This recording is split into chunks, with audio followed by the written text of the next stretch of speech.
तो दोस्तों, भूत प्रेत के किस्से तो आप सभी ने सुने ही होंगे। कितने झूठ और कितने सच, इन पे कभी कुछ कहा नहीं जा सकता। लेकिन आज मैं आपसे एक ऐसी कहानी शेयर करने जा रहा हूँ, एक ऐसा किस्सा शेयर करने जा रहा हूँ जो कि बिल्कुल सत्य घटना पे है। और ये घटना कहीं की नहीं, ये घटना मेरे गाँव की है। आजमगढ़ जिले में स्थित एक गाँव, जिस गाँव में न जाने कितने घरों में अकाल मृत्यु हुई है और उनकी आत्माएं आज भी दर बदर भटक रही हैं। ऐसे इसी गांव में एक घर है जिसकी कहानी मैं आपसे आज शेयर करने जा रहा हूँ। तो दोस्तों, एक पति पत्नी रहा करते थे, इनके 4 बच्चे थे। जिस समय कोरोना लगा हुआ था, कहानी ये उस समय की है।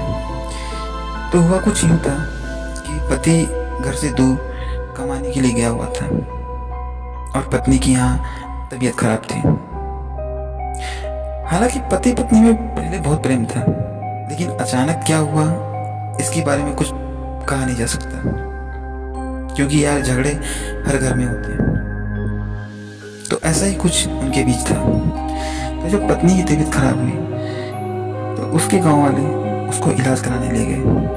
लेकिन इलाज कराने के लिए जब वो रास्ते में जा ही रहे थे तो उन्होंने उसके पति को फ़ोन किया और कहा कि आपकी पत्नी की बहुत तबीयत खराब है, हम इसको दिखाने के लिए हॉस्पिटल ले जा रहे हैं। इस पर पति ने कहा कि आप मेरी पत्नी को फ़ोन दो। और पत्नी से उसने ये कहा, तूने ये क्या ड्रामा लगा रखा है, तेरा आए दिन कुछ ना कुछ लगा रहता है।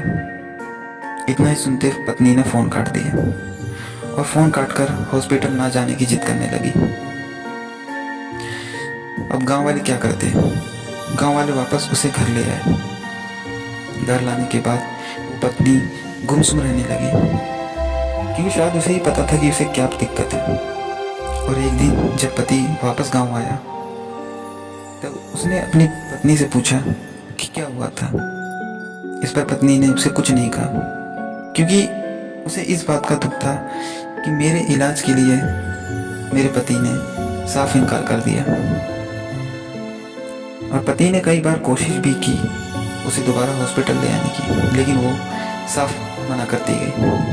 एक दिन ऐसी अचानक रात में उसकी पत्नी की तबीयत खराब हो गई और तबीयत खराब होने पर पति उसे रातों रात हॉस्पिटल में ले गया। हॉस्पिटल जा ही रहे थे कि अचानक पत्नी ने रास्ते में ही दम तोड़ दिया। उसके बाद जब वो उसको हॉस्पिटल ले गए तो हॉस्पिटल वालों ने उसे मृत घोषित कर दिया। अब ये लोग उसे वापस घर पे लेके आए और घर पे लाने के बाद सभी ने उसका क्रियाक्रम करने की तैयारी की। जैसे तैसे 1 दिन 2 दिन 3 दिन बीता। उसके बाद शुरू होती है वो खौफनाक किस्से, जो कि मैं आपसे आज शेयर करने जा रहा हूँ। एक दिन ऐसी रात में उसके बच्चे सोए हुए थे, तो उसके बच्चों में से एक लड़की को लगा कि उसकी माँ खिड़की से उसे देख रही है। वो जोरों से चिल्लाई कि मम्मी मम्मी मम्मी, बहुत जोरों से चिल्लाई। लेकिन सबको लगा कि अपने माँ के प्यार में ऐसे पागलों की तरह हरकतें कर रही है। लेकिन किसी को क्या पता था कि हकीकत में ही उसकी माँ उस खिड़की पर खड़ी थी और अपने बच्चों को देख रही थी। लेकिन अगली सुबह जब उस लड़की ने ये बात अपने पिता को बताई तो उसने कहा, ऐसा कुछ नहीं है, ये सब तेरा वहम है। और वो क्या करती, वो चुप करके वहाँ से चली गई। अगली ही रात उसका पति बाहर खटिए पर मच्छरदानी लगाकर सोया हुआ था। अचानक उसे ऐसा लगा कि उसके पैरों के पास कोई बैठा है और उसके पैरों को दबा रहा है। और वो नींद में था, उसे लगा कि मैं सपना देख रहा हूँ, लेकिन सपना तो नहीं था, ये उसकी हकीकत थी। जब उसने आंखें खोली तो उसको ये महसूस हुआ कि हकीकत में कोई उसके पैरों के पास बैठा हुआ है और उसके पैर दबा रहा है। वो जोरों से चिल्लाया और उठकर बैठ गया। अचानक ही सारे गांव वाले और उसके घर वाले इकट्ठा हुए। तो उसने ये सारी बातें अपने घर वालों को और गांव में जो भी लोग आए थे उन सभी को बताई। तो सभी गांव वालों ने उसे किसी पंडित से राय और बातचीत करने के लिए कहा। तो अगली सुबह होते ही वो एक पंडित से मिला और पंडित से मिलने के बाद उसने अपनी सारी बातें उस पंडित को बताई। पंडित ने देखा, पंडित जी ने कुछ पूजा पाठ किया और पूजा पाठ करने के बाद उसने देखा कि ये और कोई नहीं उस पति की पत्नी है, जो कि मरने के बाद भी अपने बच्चों से मिलने आती है। लेकिन उसके पति ने कहा कि मुझे पंडित जी कोई ऐसा उपाय बताओ ताकि ये हमारे घर से दूर रहे।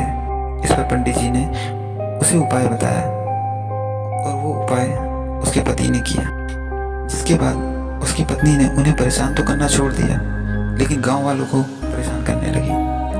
उसके घर से थोड़ी दूरी पर कुछ खेत हैं, अब वो उन खेतों में घुमा करती है और जो लोग खेत में जाया करते हैं उन्हें परेशान करती है। ऐसी उसी गांव की एक औरत रात में किसी काम से उस खेत की तरफ गई और जब खेत से वापस लौटी तो उसे ऐसा लग रहा था कि उसके पीछे कोई आ रहा है, लेकिन जब उसने पलट कर देखा तो कोई नहीं था। घर पे आई, उसने खाना वाना खाया और सो गई। और जब वो सोई तो उसे सोते समय ऐसा लगा कि जैसे उसके पैरों के पास कोई बैठा है, लेकिन जब उसने देखा तो वहाँ कोई नहीं था। वो डर के मारे चिल्लाने लगी और उसके घर वाले इकट्ठा हुए, तो उसने अपने घर वालों को भी यही बात बताई। फिर उसके घर वाले अगली सुबह उठते ही उसी पंडित के पास गए और उन्होंने सारी बातें बताई। तो इस पर पंडित ने कहा, ये और कोई नहीं उसी औरत की आत्मा है जो आप लोगों को परेशान कर रही है। तो फिर पंडित ने उस औरत को वही उपाय बताया जो उसने उसके पति को बताया था। औरत ने वो सब उपाय किया। इसके बाद उसकी आत्मा ने उसका साथ छोड़ दिया, लेकिन कहा ऐसा जाता है कि आज भी उस औरत की आत्मा उस गांव में घूमती है और जिसे अकेला पाती है उसे परेशान करती है। तो दोस्तों, ये थी एक छोटी सी स्टोरी जो कि बहुत ही दर्द भरी थी। तो मिलता हूँ आपसे अगली स्टोरी में, और अगर आप कहेंगे तो आपके लिए इसी गांव की एक और दर्दनाक स्टोरी लेके आऊँगा। कमेंट में आप ज़रूर बताना कि आपको इसी गांव की अगली स्टोरी चाहिए या नहीं। तो चलिए मिलते हैं आपसे अगली वीडियो में।